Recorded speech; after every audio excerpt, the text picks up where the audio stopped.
The Cancer Mavericks, a history of survivorship, is made possible, in part, by our signature partner, Amgen, committed to transforming new ideas and discoveries into medicines for patients with serious illness. When my brain cancer treatments were over, it was 1996. My friends and my family were awesome, but no one really understood what I was going through. I had no hair, was really skinny, couldn't eat solid food, liquid diet. What 22-year-old drinks Ensure? That's not very cool. Grad school plans were canceled. And then came like the what next conversations. I was just like, what the hell do I do with my life? All I did was go to the gym every day and walk for like 10 minutes. I had to rehab myself somehow. Did they offer the concert pianist PT for his hands? No. Did they offer the pediatric cancer patient physical rehab to build back some stamina? No. Did they offer me nutrition therapy to regain any sense of autoimmune function? No. Nothing. Not even a social worker. Zero. Do I sound a little angry? Because I was. Still am. And I'm not alone. Some of that anger fuels advocacy and action. From OffScrip Media, my name is Matthew Zachary, and you're listening to The Cancer Mavericks, a history of survivorship.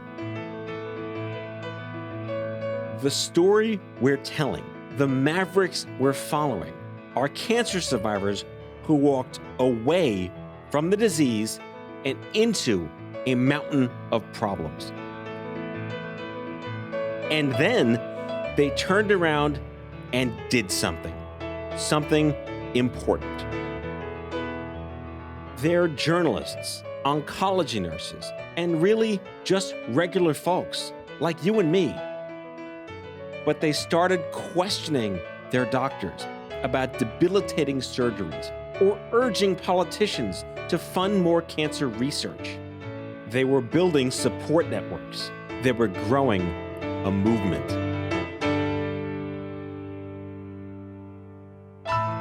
By 1998, when NCCS leaders organized the March to Conquer Cancer, tens of thousands of people were rallying in the streets of D.C., survivors, side by side with politicians. Some might say that I'm a cancer survivor, but if you ask me, I'm a cancer conqueror. Well, we're here today because we want to be the generation that wins that war against cancer. Today we say, no more cancer, no more waiting, no more pain. In an article in the Washington Post, reporters described the crowd as an indicator of cancer's trek through every racial, socioeconomic, and generational subset. At that time, there were 8 million survivors in the United States. Today, 23 years later, that number has more than doubled. Let's just pause for a moment. 17 million cancer survivors living in the United States. That's an amazing number, right? Now think about each one struggling through the up complications of cancer. They tend to put up a brave front because after treatment ends and they ring the bell or you have balloons and celebration in the chemo room, it's not over for the patient. You know, the family thinks it's over. The people who are taking them to get their chemotherapy treatments or providing food at home, they think, oh, gee, you know, you're on your way to recovery. That is Dr. Patricia Gans. I call her Patty. I'm a physician and medical oncologist. Understatement, if I ever heard one. She's a badass. I've treated all different kinds of cancer patients over my career, but I've been interested in the post-treatment aspects of cancer since the 1980s and was one of the founding members of the National Coalition for Cancer Survivorship in 1986. She spent the last 40 years doing research on late effects of cancer and teaching at UCLA. Oh, yeah. And I'm actually the Associate Director for Population Science Research at the Johnson Comprehensive Cancer Center, as well as a professor in the School of Public Health and the School of Medicine. Gans says the celebrations and ringing of the bell are an exciting final stop on the cancer ward. Months of chemo, radiation, surgeries, and other treatments are over. And yes, it looked like it worked. But to a cancer survivor, there is a lot of new work to do. For that person, it's just the beginning of a journey to try and get used to what's called the new normal. In this episode, we're going to zoom out a little and capture a snapshot of that new normal. It's a term that I have mixed feelings about, but it also kind of just really fits. Starting off this new normal, well, there's no pretty way to describe the effects cancer has on one's body. It's hell. My whole chest was radiated, which means that all my organs have been compromised in some way. And for some reason, I can't absorb nutrients. I'm very skinny. I weigh as much as a mosquito. I had a constant level of fatigue. I just feel like I never get quite enough sleep. Sometimes I'll be walking and I can't feel my feet against the pavement. It just feels like sand. It just feels like sand and a bunch of needles. It impacted my fertility, so we were not able to have our own children biologically. I was running late, and I took off to run, but I could not run. Like, in my mind, I was running. My body was not physically ready to run. My muscles weren't there. The physical harm we do to people in order to cure the cancer is quite profound. Patricia Gans. When I started my training as an oncologist in the 1970s, patients were still losing their limbs for a bone tumor. They were having radical mastectomies. They were quite disfiguring and complicated. Today, treatments have improved so much, and amputations are rare. Many of those 17 million cancer survivors likely would have had a very different fate 20 years ago. But their life-saving treatments have also been toxic. In a substantial number of individuals, 15, 20, 25%, persistent symptoms that just don't go away. It may take a year or two for most people to get better, but there's a segment of the population who will have ongoing physical symptoms, which may interfere with their ability to work and function. Many survivors describe a mental fog known as chemo brain. The surgery, the radiation, the chemotherapy, and endocrine therapy, that all can affect aspects of how fast people process things. You could be in the middle of a conversation and you forget a word, or you'll forget your train of thought. And that conversation or that word may pop up an hour later or a month later. That's Marla Arrington. She's from Baltimore. In 2007, she was diagnosed with non-Hodgkin's lymphoma. She says chemo brain is actually more than just forgetting something. It's more a slowness of thinking. And when it happened to her, Marla was pretty shocked and confused. She scoured the internet looking for answers. So I had to teach a lot of my doctors about chemo brain by bringing in articles because most of them have never heard of it before. Some of them told me I was just getting old. Who tells a 42-year-old or 44-year-old at that point that you're just getting old and your memory is just going? She had to convince her doctors it was real. And then she found a program at the hospital where patients experiencing chemobrain would see a speech therapist and a neuropsychologist. They worked together as a team. It was extremely helpful while it lasted. Marla says she actually saw benefits from the therapy, but she had to battle health insurance, or play the game, as she put it. Insurance will only pay for speech therapy for, I think, 2 or 3 months.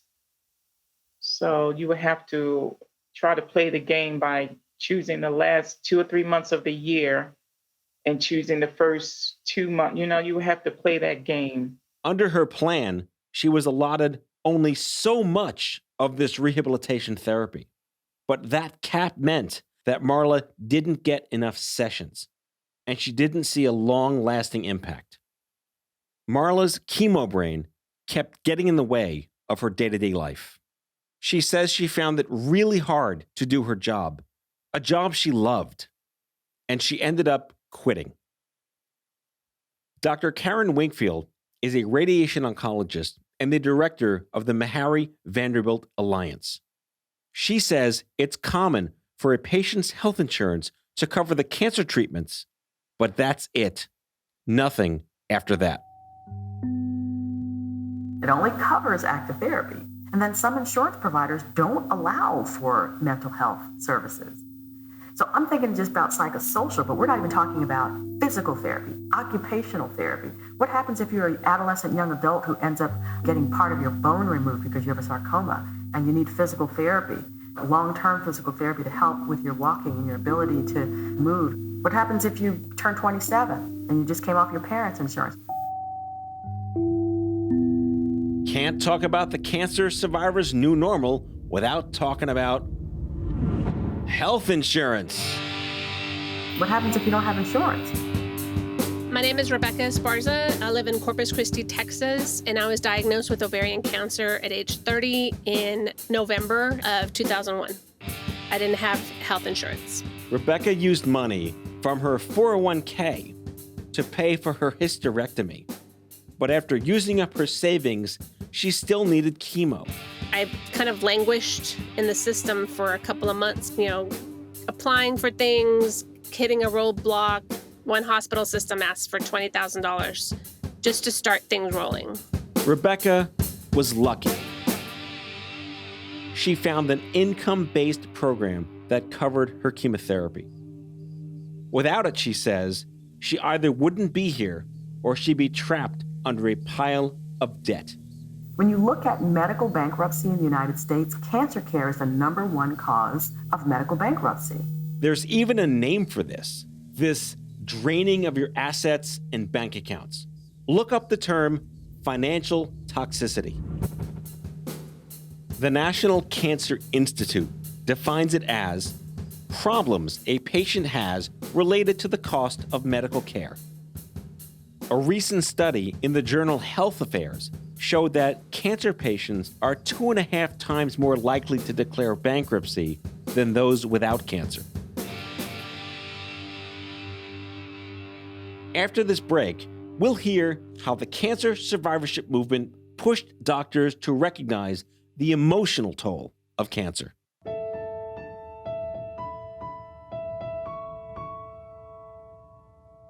Additional support for the Cancer Mavericks, a history of survivorship, is made possible by the following partners: Bristol Myers Squibb, Daiichi Sankyo, Merck, Seagen, Takeda, Pharmacyclics, an AbbVie company, and Janssen.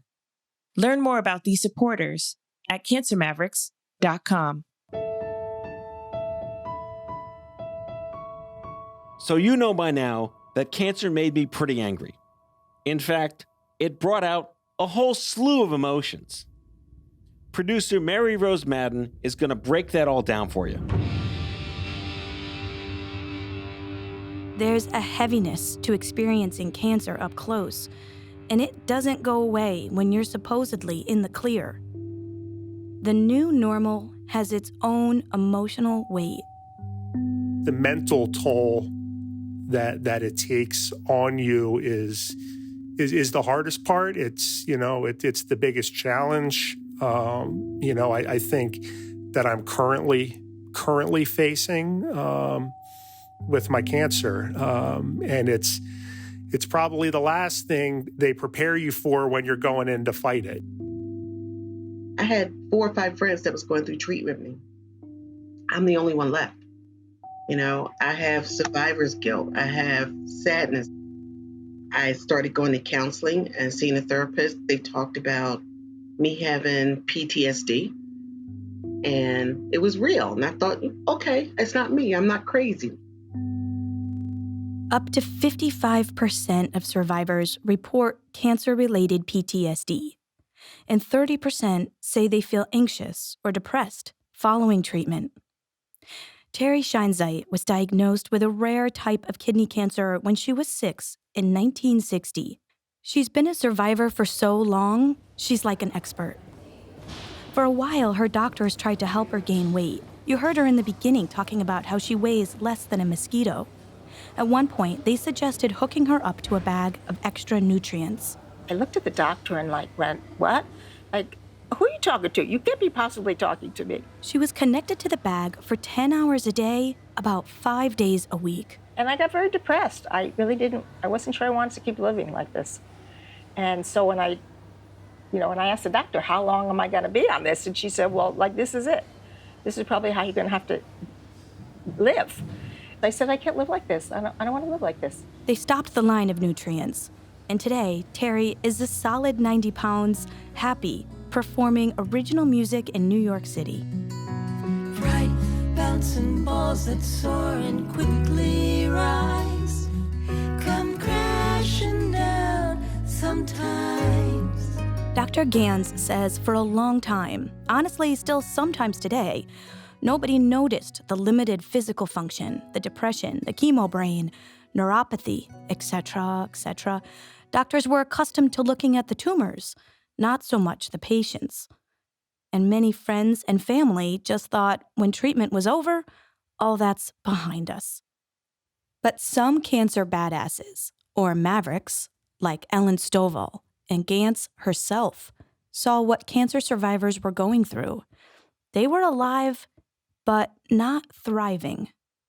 In the 2000s, Ellen and her team were lobbying for the cause, and as a result, the Institute of Medicine, now called the National Academy of Medicine, or NAM, started asking for an analysis of how cancer survivors were managing. There were 3 or 4 reports that came out in the early 2000s that led people to believe that a more organized approach to monitoring the health of survivors would be appropriate. They needed a plan to take care of these cancer survivors. The first report, out in 2006, called Lost in Transition, addressed how survivors return to their regular doctors once they're in remission. Patients told us, oh, I have, this ache and pain, or I have a cough, it's not going away. And the primary care doctor would say, well, you need to go back to your oncologist. Sometimes the patient wanted to go back. In other cases, even if the issue wasn't at all related to their cancer, regular doctors recommended they go back to the oncologist, just in case. But all that back and forth was hard for patients to navigate, and it clogged up the oncology units. Patients were kind of lost in terms of, well, what kind of follow-up care do I need? Who should I see? And how do I know what to be on the lookout for? The report identified the unique challenges of the post-treatment period, and it looked to oncologists to recognize the need for treatment summaries and care plans. It also advocated for primary care doctors to coordinate better with the oncologists. Now, the next report, Cancer Care for the Whole Patient, that came out in 2008. It showed that psychosocial problems created by cancer, quote, cause additional suffering, weaken adherence to prescribed treatments, and threaten patients' return to health.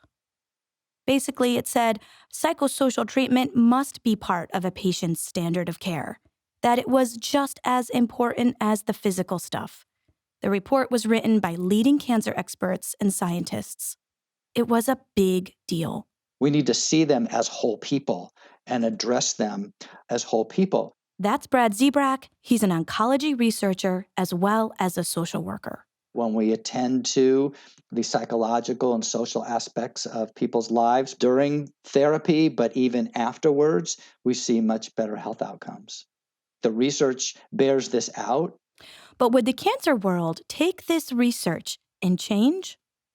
Back in the early 80s, the wellness community had started a free cancer care center out in Santa Monica, California, and others were sprouting here and there. They were focused on psychosocial care. At the same time, Terri found her first support group at a hospital. I remember I went there that first night, and people going around the room, and everyone was sharing their story, and people were talking about it very matter-of-factly. Terri had never met anyone else who had had cancer. So when it was time to share... And I started bawling, like hysterically bawling. And I was sort of shocked because it happened so long ago. And I didn't think, I was like, what's going on? Survivors needed more places where they could meet others who'd been through the same thing. At the time, doctors weren't really paying attention to psychosocial needs, but they were starting to pick up on survivors' long-term physical problems. So the whole idea of post-treatment organized care in a, quote, survivorship clinic really came out of the pediatric practices in the 90s. Gans says doctors were watching their pediatric cancer patients very carefully, observing how their bodies reacted to the treatments. They were having cognitive issues, learning deficits, and they weren't growing properly. And so they established these clinics for the research to understand the long-term and late effects of their treatments, but also to be able to provide that kind of follow-up care. That was the 90s. Adult survivorship clinics didn't start for a while after that. I would say that we didn't really see much in the way of adult survivorship clinics in a formal way until the 2000s. And that was only in very selective places and a handful of hospitals or cancer centers. But the organized care was sorely needed. Now, remember those reports we mentioned? Gans chaired the last big one for the National Academy of Medicine. The researchers and writers were trying to sound the alarm about the need for better survivorship care. You know, we have this crisis, and there are growing numbers of new cancer patients because of the aging of the population, and we have all these other survivors. I think it might have been 15 million by that time, and this is going to be facing us with really a tsunami of older individuals, 10,000 people turning 65 every year. So those survivorship clinics where doctors monitor cancer survivors, Gans says they're so limited, and they haven't expanded to routine care. Which brings us to today. Today, we have 17 million survivors trying to forge through a new, rather messed up, normal. A new abnormal, if you will. Hopewell Cancer Support is a community for people across the cancer trajectory, from diagnosis to end of life, and to those post-treatment or in remission. Hi. How are you? Good. I'm here for Susan. Suzanne Brace is the executive director, a founder, and a cancer survivor herself. Hopewell's been around for 30 years, but it's not a survivorship clinic. No, we're a community. I mean, we are very proud of being a community of people with cancer, you know, people who have cancer in common. That's their common bond. Clinic means hospitals. Okay. And so in anybody's mind who's been in the world of cancer care, if you say clinic, it automatically puts you in a medical setting. Hopewell sits on 8 acres of meadow, tall grass, lots of trails, some flowers. There's even a creek you can walk down to. At the edge of the meadow, there's a farmhouse with couches and comfy chairs, several fireplaces, and a big kitchen. And there's an Amish barn with an open layout, nothing too fancy. But it was just right for Marla Arrington. Remember her? She's the survivor you heard earlier who had severe chemo brain. Marla didn't have a partner, brothers, sisters, or children to help her during her treatment. She did have a few friends. Still, when she lost the job she loved, she says there was this emptiness. In the beginning, when I was going through my storm, I felt rejected. Rejected by my job, rejected from this hospital. Marla heard about Hopewell, and she began going to discussions and classes. Everything there is free. Soon she was volunteering at pop-up events and making calls to help cancer survivors. On the day we spoke, she had just scored free groceries for a Hopewell member. Her husband, they have bad backs and they're senior citizens, so I was able to find an organization to come and deliver them free produce. And so I do things like that. She's volunteered at Hopewell for 10 years, even though she's been cancer-free for 7. People often ask me, why are you still at Hopewell? Well, I want to give new survivors hope. Over the years, more and more communities like Hopewell were established around the country. It's hard to say exactly how many centers there are now, but many were formed by individuals or groups of individuals, let's call them Mavericks, who saw the need and filled the void. They provide a huge range of resources and support services. You've got, not only oncologists and nurses, but you've got psychologists, social workers, chaplains, physical therapists, all the people who can be put in place to address all the multiple and complicating aspects of cancer. That's Brad Zebrak, the oncology social worker. He's describing the ideal setup for psychosocial care.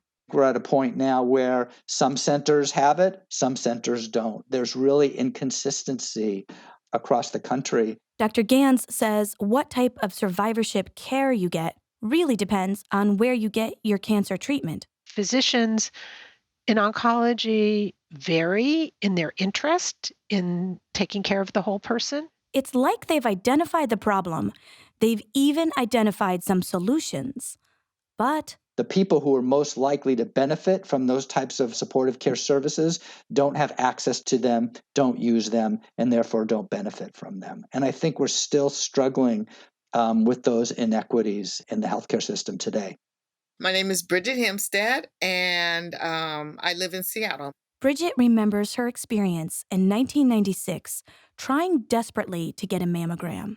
My doctor, she did the exam, and then she asked me a laundry list of questions. And then she began to tell me reasons why I didn't need to get a mammogram. And the last reason she told me was, you don't need to get a mammogram because you're African American and it doesn't affect your community. And at that point, I kind of stopped breathing. And I looked at her and said, I want a mammogram and I want it now. A much more forceful voice. Turned out, Brigitte had breast cancer. Her doctor called and apologized, said she'd been taught that Black women didn't need to get mammograms. 3 days after being diagnosed with cancer, Brigitte started an organization called Sierra Sisters. They've been supporting other Black breast cancer survivors for 25 years. Today, compared to whites, Black Americans have a 39% higher risk of dying from breast cancer. But back when Brigitte was diagnosed, you didn't hear about that. In 1996, all you saw were white women celebrating that they're breast cancer survivors. The reason you didn't see Black women is because our voices were discounted when we came in with signs and symptoms, and the Black women were dead.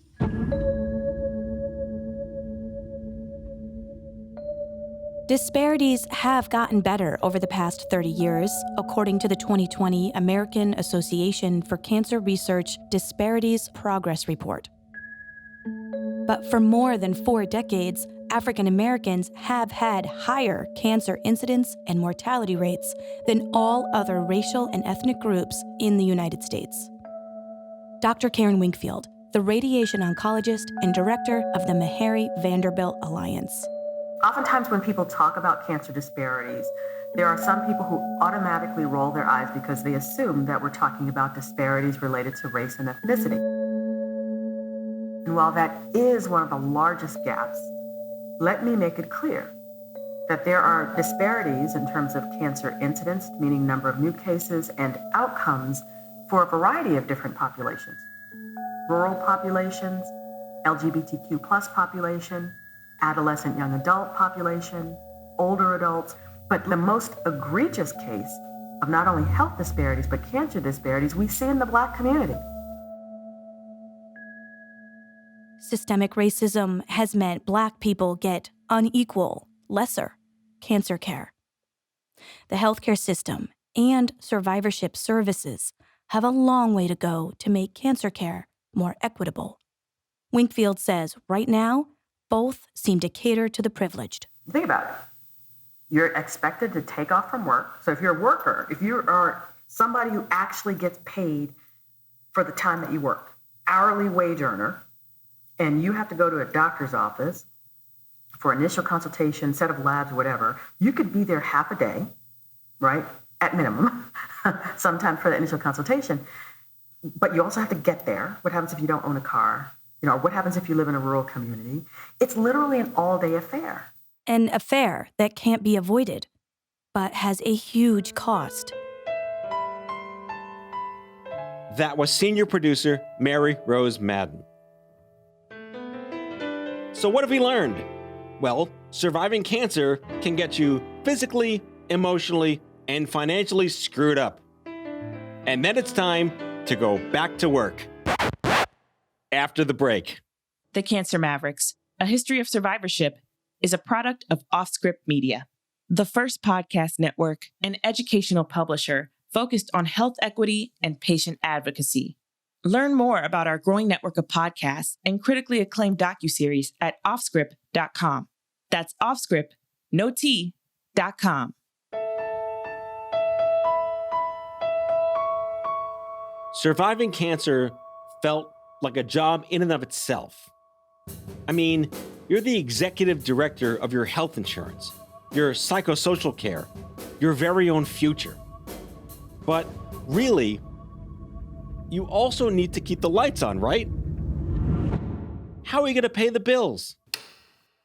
Remember Rebecca Esparza, self-employed but uninsured when she was diagnosed with ovarian cancer? Well, she remembers when she first got diagnosed. I remember thinking, I wonder if I'm going to still be alive a month from now. And then I remember thinking, what the heck am I going to do for work? With so much uncertainty, Rebecca didn't know how to plan. Now, in some cases, work is part of someone's life that makes them feel grounded. Losing a sense of identity while surviving with cancer is kind of, to me personally, is a bit of a double whammy. Eric Brennan runs a local chain of salons and spas. He grew up working in his family business. When he was diagnosed with stage 4 lung cancer in 2019, he took some time off for his chemo, but he wanted to get back to the office.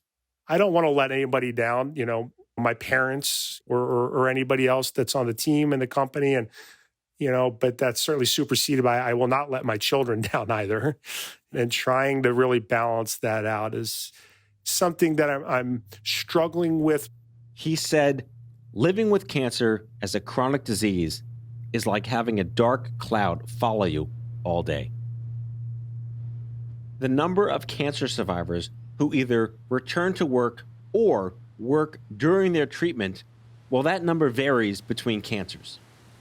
According to the British Journal of Cancer, it's roughly about 60%. Going back to work can become a sign of reaching your new normal.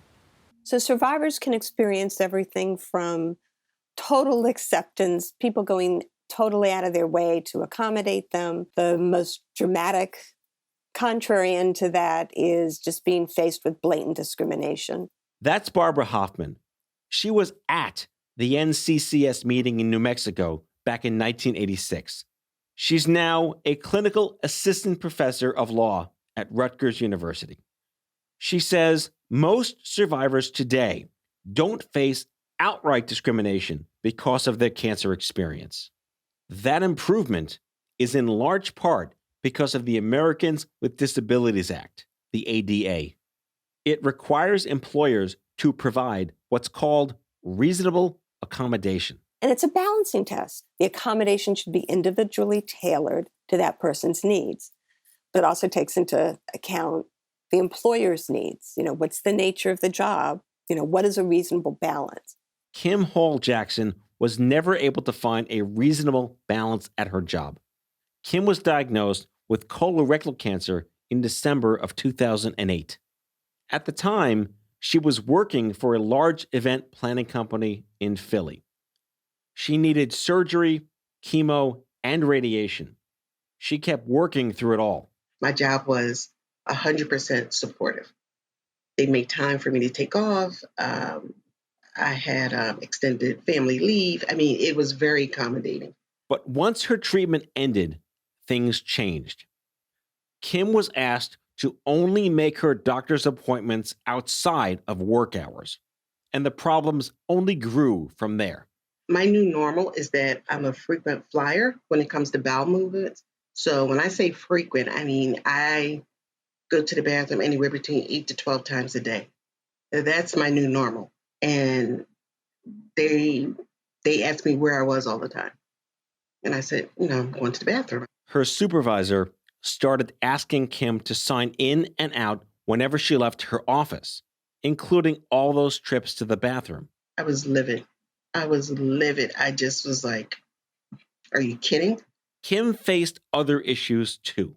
She was dealing with chemo brain, so she started taking careful notes and sometimes asked people in meetings to repeat themselves. Her supervisor told her to stop. And from that point on, it kind of spiraled out of control. It became really hard to go to work every day. I would cry every day going home, telling my husband that they don't understand the after effects of successfully completing treatment. Kim was eventually suspended. At the meeting with HR and her supervisor, she tried to explain how her life had changed since cancer and how that impacted her at work. But her supervisor saw Kim's cancer as a thing of the past. She said, nobody cares about your cancer anymore. I remember her specifically saying, nobody cares about your cancer anymore. But that's the reason why I'm having bowel issues. They're related to me recovering from cancer. And this is my new normal. Kim lost her job in 2011. She started researching the ADA, soon found a lawyer, and filed a claim. Eventually, Kim and her former employer settled out of court. We reached out to her former employer, but they didn't want to comment on her experience. Barbara Hoffman says the ADA is one solution to the challenges survivors face at work. The lesson from all of this is just having a great law in the books isn't the answer. It's always good to have a legal remedy, but the goal is to prevent the discriminatory behavior in the first place. For me, my version of normal. Obviously, piano was the big thing. I had to adjust to the fact that I just couldn't play anymore. There was no way I was going to be a professional pianist. It just wasn't going to happen. So just accepting that it was a long road to ever look in the mirror and consider myself a musician again. I threw myself a 5-year remission cancer party. Before the word cancerversary was a thing, no one threw themselves remission parties. I feel like I was the first person to throw a cancer bash mitzvah in January of 2001. I threw this big party. I spent all this money, rented a grand piano at Metronome Restaurant on 21st Street and 5th Avenue. My wife, Jessica, came, my parents came, all of my friends came. It was really, I have pictures of what that experience was like to be there with my friends. And I feel like that's when I kind of hope to reclaim my version of normal. I didn't know what new normal was. I kind of just forged my way into accepting And maybe not accepting, like fuck you, cancer. I'm going to throw a party for my 5-year anniversary. I'm going to figure out a way to play piano again.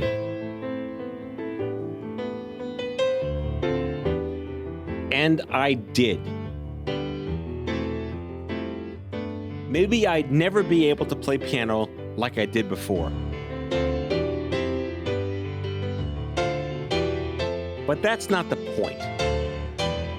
My relationship to music, my new normal, is much deeper and more meaningful than it ever could have been.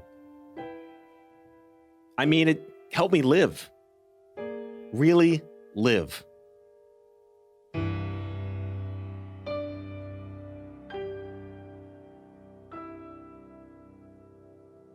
Next time on the Cancer Mavericks, you'll hear from the survivors who formed the alliance that set off the young adult cancer movement. I mean, it was a very heady time. We were all on fire. We were evangelical, you remember? We all recognized each other as feeling the same and wanting to do the same thing. This is the Cancer Mavericks, a history of survivorship. And I'm Matthew Zachary. Thanks for listening. The Cancer Mavericks, a history of survivorship, is a production of OffScrip Media in partnership with Small Good Thing. The executive producer is Steve Lichtai. Our senior producers are Susie Armitage, Mary Rose Madden, and Andrew McDowell. Our associate producers are Mariah Dennis and Mara Laser. And our production assistant is Sophia Kurzius. Sound design and mixing is by David Schulman, and our music is composed and performed by me, Matthew Zachary. For more information about this series, visit cancermavericks.com.